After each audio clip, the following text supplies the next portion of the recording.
He wasn't supposed to be the one who disobeyed. The rain falls in a thin, steady sheet, tapping softly against concrete and steel, turning the training yard into a mirror of gray sky and silence. And in that silence, 47 German shepherds sit in perfect formation, bodies still, ears forward, eyes locked ahead like soldiers carved from discipline itself. Not a single tail moves, not a single breath breaks the pattern, because they were trained for this, trained to obey, trained to wait, trained to never question. And at the far end of the line stands Daniel Hayes, a Marine veteran with weathered hands and a spine that has carried more years than it should, his boots heavy with water as he listens to the words that don't quite land. "You're done here, Hayes." Calm, official, final, like a door closing somewhere far behind him. And he nods because Marines learn not to argue with orders, even when they don't understand them, even when something in their chest tightens just a little too much, and he turns, slow, measured, the way you walk away from something that mattered more than you expected. And that's when it breaks, not loud, not sudden, just one small shift in a world built on control. Because among the 47, one dog doesn't sit. Rex stands, tall, still, unshaken, his dark coat damp with rain, his amber eyes fixed not on the horizon, but on the man walking away. And it's subtle at first, easy to miss if you weren't looking for it. But someone notices. "Handler, correct your dog." The command cuts through the air, sharp but not harsh, just routine, just procedure, because this place runs on routine. And a handler steps forward, reaches for Rex's collar, gives a gentle tug, the kind meant to remind, not punish. And Rex doesn't growl, doesn't snap, doesn't resist the way fear might teach him to. He simply doesn't move, his paws rooted like they belong to something deeper than command. His gaze never leaving Daniel's back as it gets farther, step by step, inch by inch. And there's something in that look, something older than training, something that doesn't fit inside the rules written on paper. And the handler pulls again, firmer this time. "Sit," he says, low and controlled. But Rex doesn't sit. Not now. Not this time. And the rain keeps falling, filling the space between breaths, stretching the moment thin.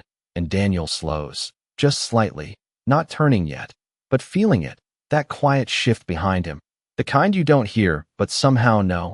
And around them the other 47 remain exactly as they were, perfect, obedient, silent, a wall of discipline that does not bend. And that's when Rex takes one step forward, just one, breaking a line that was never meant to break. And the sound of his paw against wet concrete echoes louder than it should, like a heartbeat where there wasn't one before. And something changes in the air, something no command prepared them for. Because this isn't defiance, not really. It's something quieter, heavier, something that doesn't ask permission. And Daniel finally turns, just enough to see him. And for a second, neither of them move, man and dog, standing in the rain between what is ordered and what is chosen. And no one speaks. Because no one quite knows what to say when loyalty decides to stand up on its own. Sometimes the ones who do not move are the ones who see the most.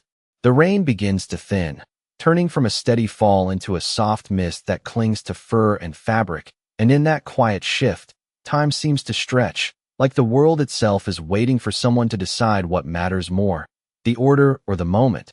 And Daniel stands there, halfway between leaving and staying, his breath slow, controlled. But something in his chest feels different now, heavier, like a memory pressing against the present. And across the yard, Rex takes another step forward, careful, deliberate, not rushing, not panicking, just closing a distance that should not be closed. And the handler's voice comes again, firmer now, carrying a note of confusion beneath the command. "Rex, heel." But the word falls short, because this is not a failure of training. This is something else. Something quieter and harder to correct. And Rex pauses, his head lowering slightly, not in submission, but in focus. His nose twitching against the damp air, as if reading something written where no human can see. And Daniel notices it. That subtle change, that shift from watching to sensing. And he has seen it before, not here, not in this clean, controlled yard, but somewhere far from it, where the air carried different weight and silence. Meant something entirely different. And for a brief second, the years fold in on themselves, the smell of rain blending with something older, something buried in instinct. and Daniel's jaw tightens as he turns fully now, no longer pretending to walk away, because whatever this is, it is not over yet. And around them the 47 remains still, but the stillness feels different now, less certain, like a held breath that cannot last forever. And one of the younger handlers shifts his stance, just slightly, glancing between Rex and Daniel as if trying to understand what rule is being broken and why it does not feel like a mistake. And Rex takes another step, then another, until he stands just a few feet from Daniel, close enough to hear the man's breathing, close enough to feel the quiet tension in the air between them. And then he stops, his body angled not in defiance, but in protection, placing himself where no one told him to be. And Daniel looks down at him, really looks this time, and there is no fear in the dog's eyes, no confusion, only a steady, unwavering certainty that does not ask for permission. And Daniel exhales slowly, the kind of breath that comes when something unspoken finally finds shape. And behind them, the voice of command returns, sharper now, edged with impatience. Control your dog. But the words feel distant, almost hollow, because something deeper is unfolding in the space they cannot control.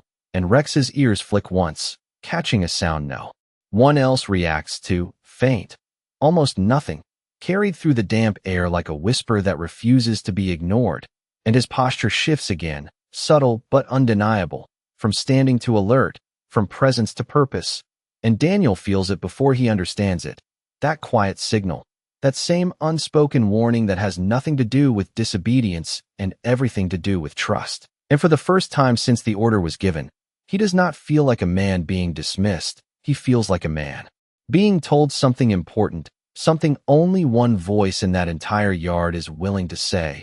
And the silence around them begins to crack, not with sound, but with awareness, as if the line between obedience and truth has finally been crossed. A good dog does not guess, he knows. The mist hangs low now, wrapping the training yard in a quiet haze that softens edges but sharpens instinct. And Rex stands still in front of Daniel, not looking at him anymore, not fully, his attention shifting past the man, beyond the line of handlers, towards something unseen, something small and easily ignored by human eyes. And Daniel follows that shift, slow at first, then sharper, because he has learned the hard way that when a dog like Rex changes focus, it is never random, it is never meaningless. And behind them, the command voice returns again, tighter now, threaded with frustration. That is enough. Hayes, step away and let the handler regain control.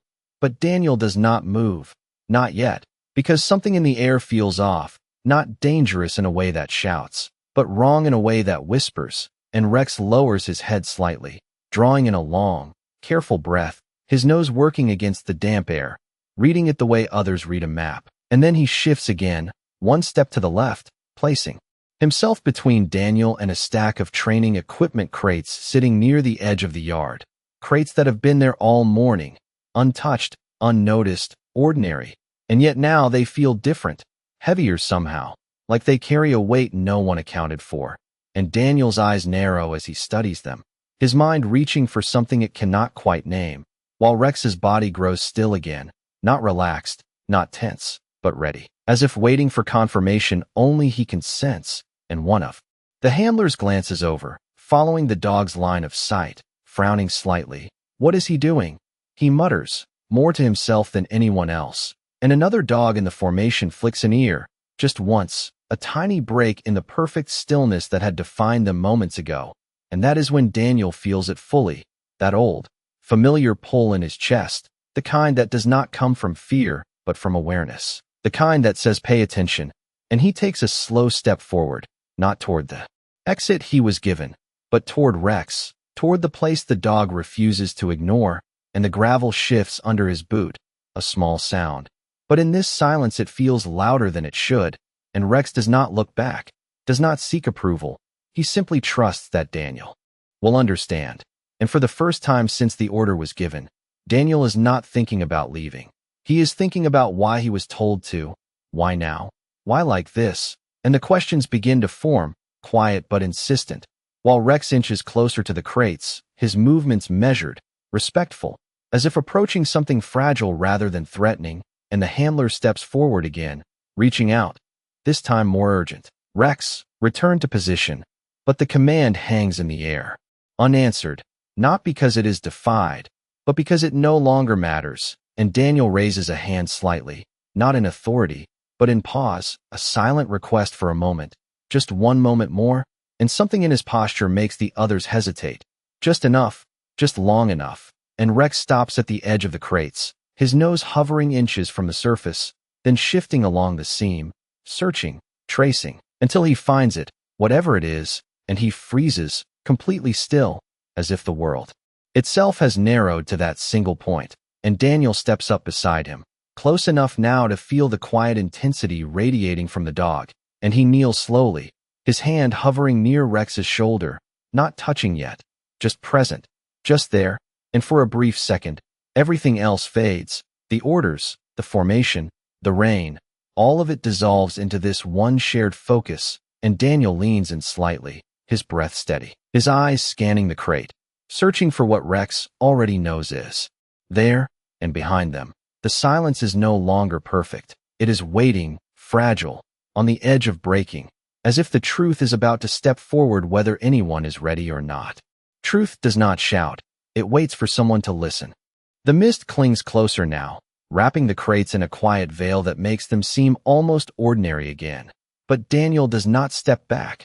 Not this time, because Rex has not moved, not even an inch, his body held in that same focused stillness that speaks louder than any bark ever could. And Daniel leans in just a little more, his eyes tracing the edge of the crate where Rex's nose hovers. And at first there is nothing, just damp metal, faint scratches, the kind you would expect from routine use. But then he notices it, subtle, almost invisible, a thin line where the surface does not quite meet the way it should, a seam that feels out of place in something built for precision. And his breath slows as his fingers hover near it, not touching yet, because instinct tells him to be careful, to not rush what the dog has already taken time to understand. And behind him, the voice of command returns again, sharper now, edged with authority that expects to be obeyed. Step away from that crate. Hayes, that is not your responsibility. But the words do not land the way they are meant to. They drift, hollow, because something has already shifted beyond authority. And Daniel finally places his hand lightly against the surface, feeling for what his eyes cannot confirm. And there it is, faint but real, a vibration so subtle it could be mistaken for imagination if not for the way Rex's ears tighten ever so slightly, confirming what Daniel now knows is not imagined at all. And he pulls his hand back slowly, his gaze lifting just enough to meet the handler standing a few yards away.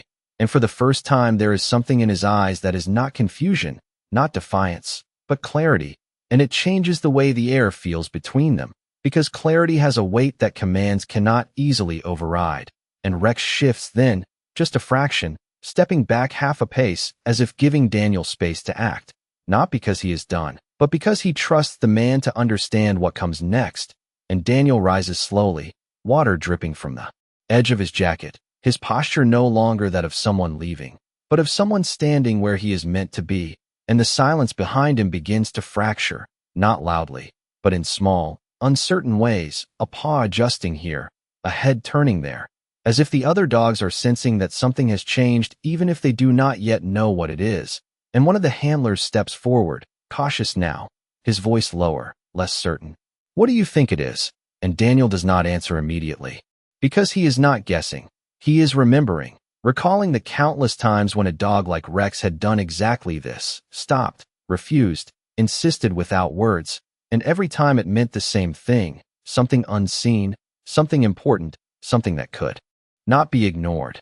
And he exhales slowly before speaking, his voice calm, steady, carrying none of the urgency others might expect. It is not right, he says, simple, direct, and the words settle into the space between them like a quiet truth no one can easily dismiss.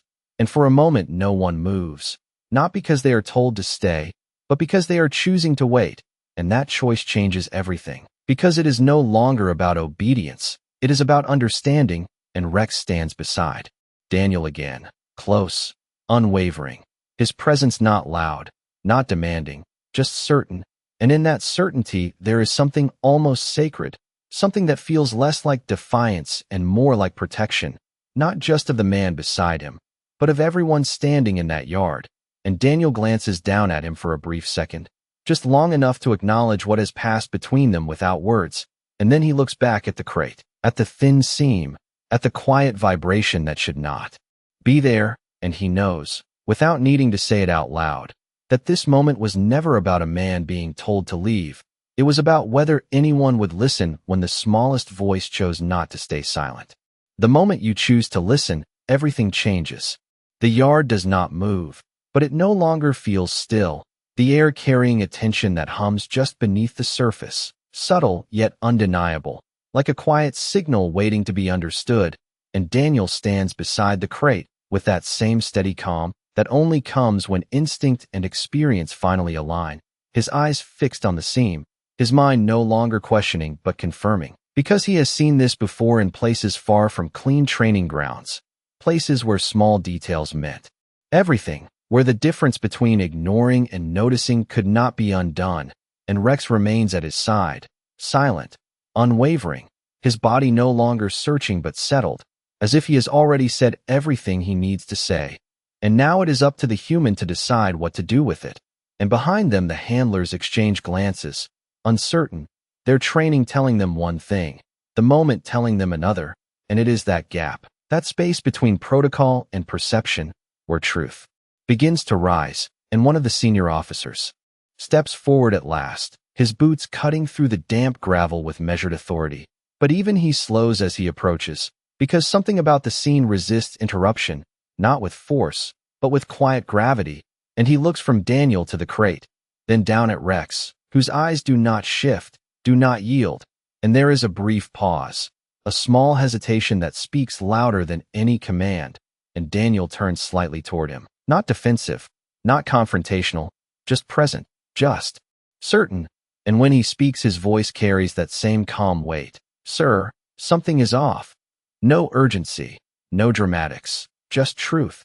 And the officer studies him for a moment, then nods once, a subtle permission that ripples outward through the yard, changing the posture of everyone watching, because now this is no longer a disruption, it is an investigation, and Daniel crouches again, slower this time, more deliberate, his hand moving toward the seam not to test, but to reveal, and as his fingers trace along the edge he finds it, a slight give where there should be none, a precision that has been altered just enough to matter, and he glances at Rex, just briefly, a silent acknowledgement, and the dog does not move, does not need to, because his part was never to act, only to see, and Daniel carefully shifts the panel, not forcing, not rushing, just enough to open a narrow gap, and the moment it separates the air changes again, a faint sense slipping through, not strong, not alarming, but distinct, unfamiliar in a place that prides itself on control, and Daniel inhales once, measured, confirming what he already feels, and behind him the officer steps closer, his expression tightening slightly as he senses it too, and for a second no one speaks, because they all understand, without needing it explained, that something was placed here that should not have been, something overlooked, something hidden in plain sight. And the silence that follows is no longer empty. It is full, heavy, with the realization of what almost went unnoticed, and Rex finally shifts his weight, just a fraction, not in relief, but in completion, his task fulfilled, his warning delivered, and the other dogs, the 47 who had remained perfectly still, begin to change as well, not all at once, not dramatically, but in small, human ways, a head lifting, a posture softening, as if the rigid line that held them is no longer needed, and Daniel stands slowly, closing the panel with care, his gaze lifting to meet the officers, and there is no pride in it, no claim, just quiet confirmation, and the officer nods again, deeper this time, understanding not just what was found, but how it was found, and what it means, and Daniel's eyes drift back to Rex, who now looks at him again, steady, calm, as if nothing extraordinary has happened at all, as if this was simply what loyalty does when it is allowed to choose. And in that moment, the order for him to leave feels distant, almost irrelevant, because the truth has already spoken, not through authority, not through command, but through one dog who refused to stay silent when it mattered most. Some decisions are not spoken, they are witnessed. The yard breathes again, slowly, as if the air itself had been holding something back and is only now allowed to release it.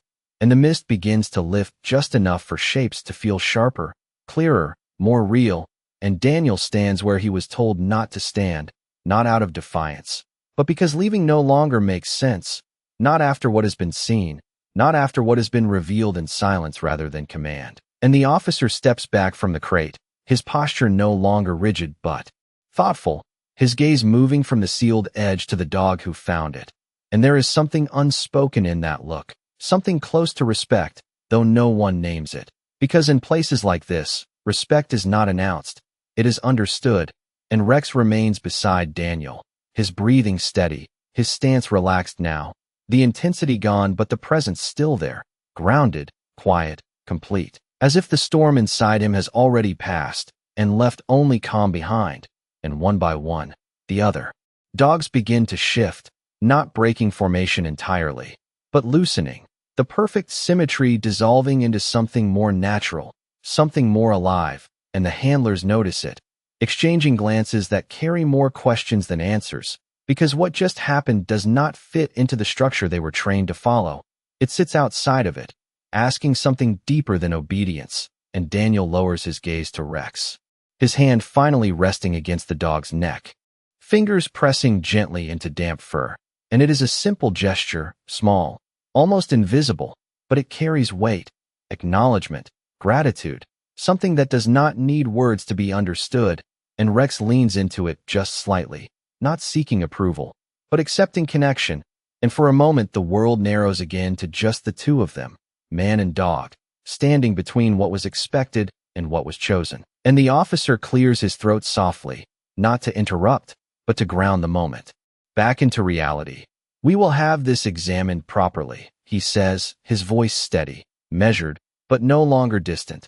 And Daniel nods once, not because he was told, but because it aligns with what he already knows.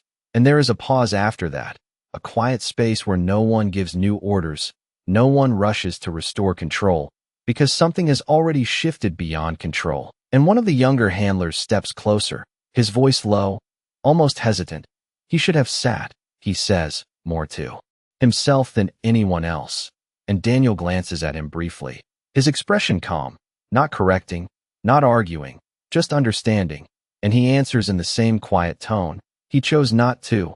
And that word, chose, lingers in the air longer than it should, because it is not part of the usual language here, not when it comes to dogs, not when it comes to orders, and yet it fits this moment better than anything else. And Rex lifts his head slightly, his ears catching a distant sound, nothing urgent, nothing pressing, just the normal rhythm of a place returning to itself. And for the first time since the rain began, the yard feels steady again, not because nothing happened, but because what needed to be seen has been seen.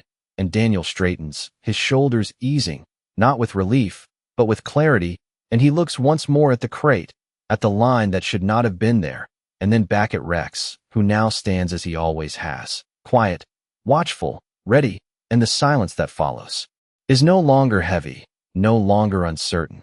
It is settled, like something has been set right without ever needing to be said. And somewhere in that silence, a truth remains, simple and unshaken, that sometimes the one who does not obey is the only one who truly understands. Not every lesson is written in commands. Some are written in what we choose to remember. The yard slowly returns to motion, but it is not the same motion as before. Something subtle has shifted beneath the surface, something no drill can reset, and the handlers begin guiding the dogs back into structured positions. Their voice is steady but quieter now, as if the weight of what just happened still lingers in their tone, and the line reforms, almost perfect again, but not entirely. Because perfection has already been questioned, and Daniel stands just outside that line, no longer part of it, yet no longer separate either, caught in a space that does not belong to rank or role, but to something deeper, something earned rather than assigned. And Rex remains beside him without command, without leash, without hesitation, simply choosing to stay. And that choice feels heavier than any order given that morning. And across the yard, the officer speaks with another supervisor in low tones, their posture composed, but their attention returning again and again to the crate, to the dog, To the man who was told to leave, and the conversation is not loud, not urgent, but it carries a different kind of gravity now, the kind that follows when something important almost went unseen, and Daniel watches them for a moment, not expecting anything, not waiting for reversal or apology, because he has learned that not all truths come with immediate answers. Some just change the way things move from that point on. And Rex shifts his weight slightly, pressing closer to Daniel's leg, not out of need, but out of presence, and Daniel rests his hand on the dog's back again, slow, steady, grounding himself as much as the animal. And in that quiet contact, something settles inside him, something that had been restless since the order was given, something that now feels understood. And one of the younger handlers approaches carefully, his steps measured, his voice softer than before. "Sir," he begins, hesitating just slightly, as if unsure which title still applies. That dog, he knew, before any of us. And Daniel looks at him, not with pride, not with superiority, but with a kind of calm recognition, and he nods once. He listened. He replies, simple, direct, and the handler frowns slightly, trying to process it. "To what?" he asks, and Daniel's gaze drifts briefly across the yard, over the dogs, the crates, the damp ground, the fading mist, and he answers in the same quiet tone. "To what mattered." And the words settle in a way that feels larger than their size, because they do not explain everything, but they explain enough, and the handler nods slowly, stepping back, carrying that thought with him like something he will not forget easily. And across the line, one of the other dogs glances toward Rex, just for a second, a brief break in training that might have gone unnoticed before, but now feels meaningful, as if something has passed between them without sound. And Rex remains still, not acknowledging it, not needing to, because his role is not to lead, not to teach, but simply to be what he is, and that is enough. And the officer finally turns back toward Daniel, walking over with the same measured pace, but this time there is no distance in it, no separation, just presence. And he stops a few feet away, looking from Daniel to Rex and back again. And there is a pause, a quiet space where something could be said, something formal, something expected, but instead, he simply nods. Once, firm, certain, and it is enough, because in that nod is acknowledgement, not just of what was found, but of how it was found. And Daniel returns it with the same simplicity, no words needed, and for a moment, everything feels still again, but not in the same way as before, not rigid, not controlled, but settled, like a story has reached a point where it no longer needs to prove anything. And the yard continues around them, training resuming, voices rising again, structure rebuilding itself piece by piece. But beneath it all, something remains changed, something that will not be trained out, something that will stay in the quiet spaces between commands. And Daniel looks down at Rex one more time, his voice low, almost a whisper, "You did right." And Rex does not respond with movement or sound. He simply stays, as he always has, and in that stillness, there is a kind of answer that does not need to be heard to be understood. What changes a place is not what happens, but what stays after. The rhythm of the yard returns, commands echoing again across the damp ground, boots shifting, leashes adjusting, the structure rebuilding itself piece by piece like nothing ever truly broke. And yet beneath that surface, something quieter lingers, something that cannot be reset by routine alone, and Daniel feels it as he stands there. Not part of the line, not part of the dismissal anymore, but part of something else entirely, something that has no clear name, only weight. And Rex remains beside him, calm, steady, his breathing slow, his gaze no longer fixed on the crate, but drifting across the yard as if watching everything at once, not searching anymore, just aware. And that awareness feels different now, less like duty and more like presence. And the officer returns again, this time not with urgency, not with correction, but with intention, stopping close enough that there is no barrier of distance left between them. And for a moment he says nothing, just looks at Daniel, then at Rex, then back again, as if measuring something that cannot be written into a report. And when he finally speaks, his voice is lower, grounded. "The inspection team will handle the crate," he says, simple, controlled. But there is a pause after, a space where something more could be added, and it takes a second before he fills it. "You were right to stop." And the words are not loud, not ceremonial, but they carry a weight that settles deeper than any formal recognition could. And Daniel nods once, not accepting praise, not rejecting it either, just acknowledging the moment for what it is, and Rex shifts slightly at his side, leaning in for a brief second before settling again, as if even that small movement completes something unspoken between them.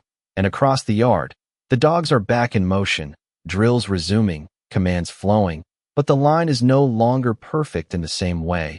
There are small pauses now, small glances, brief hesitations that would have been corrected before, but now seem allowed, as if the lesson has already been learned without needing to be enforced. And one handler gives a quiet command. His dog sits, but not instantly. There is a fraction of a second where it looks, considers, then follows, and that tiny delay feels significant in a way no one says out loud. And Daniel watches it, just for a moment, then looks down at Rex, whose eyes meet his again, steady, knowing, and there is something almost human in that gaze, not in thought, but in understanding, the kind that does not need explanation. And Daniel exhales slowly, the tension that had settled in his chest earlier finally easing, not because everything has been resolved, but because what needed to be seen has been seen, and that is enough. And the officer steps back, giving space again, not as dismissal, but as respect. And the yard continues to move around them, voices rising, structure holding, life continuing, but beneath it all, something remains altered, something quiet but permanent, like a line that was once rigid has learned it can bend without breaking. And Daniel turns slightly, his body no longer angled toward the exit, but toward the open space ahead, and Rex moves with him, not waiting for a command, not needing one, just following in that same quiet way he always has. And for a few steps, they walk together across the damp ground, not hurried, not directed, just moving, and the sound of their footsteps blends into the rhythm of the yard, becoming part of it again, not separate, not outside. And somewhere behind them, the crate remains, marked now, no longer ignored, no longer invisible, a reminder of what almost stayed hidden and what did not. And Daniel does not look back at it, because he does not need to. He already knows what it represents, not danger, not mistake, but the moment something small refused to be overlooked.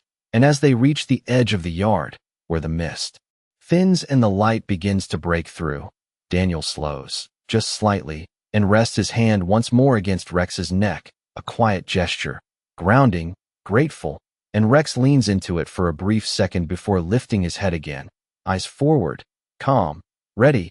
And in that simple exchange, there is something complete, something that does not need to be spoken, because it was never about proving anything.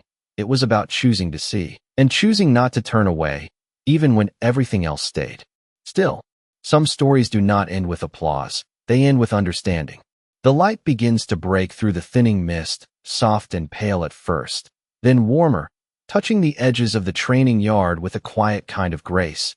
And Daniel slows near the far boundary, where gravel meets worn concrete, where the structure of the place gives way to open air, and he stops there, not because he was told to, but because something in him says this is where the moment settles. This is where it becomes memory. And Rex stands beside him, calm as ever, his posture relaxed, his breathing steady, as if the weight of what happened never needed to be carried, only answered. And behind them the yard continues, voices rising, commands echoing, the rhythm restored. But it is no longer the same rhythm. There is space in it now. Space for hesitation, for awareness, for something that cannot be trained into existence, but can be learned when it appears. And Daniel watches it for a moment. The line of dogs, the handlers, the movement that once felt absolute now softened by something unseen. And he realizes it is not the event itself that changed things. It is the fact that it was allowed to matter, that someone stopped, that something was heard. And that is enough to alter the way everything moves forward. And Rex shifts slightly, stepping closer until his shoulder brushes Daniel's leg, a quiet contact, grounding, familiar. And Daniel lowers his hand again, resting it gently against the dog's neck, fingers pressing into the thick fur that still holds the scent of rain and earth. And for a moment he closes his eyes, not in exhaustion, not in relief, but in recognition, because there are moments in life that do not ask for celebration. They ask to be remembered correctly, and this is one of them. And when he opens his eyes again. The yard looks the same, but it feels different, like something invisible has been set right. Not perfectly, not permanently, but enough. And the officer stands at a distance now, speaking with others. But his gaze returns once more, briefly, meeting Daniel's across the space. And there is no command in it, no authority, just acknowledgement. And Daniel gives a small nod in return, not as a response, but as a closing, something simple that says nothing more needs to be said. And Rex lifts his head, ears catching the soft sounds of the morning settling into place, distant movement, quiet voices, the steady rhythm of a place continuing as it always does, and yet not quite the same. And Daniel takes a slow breath, the kind that fills the chest without weight.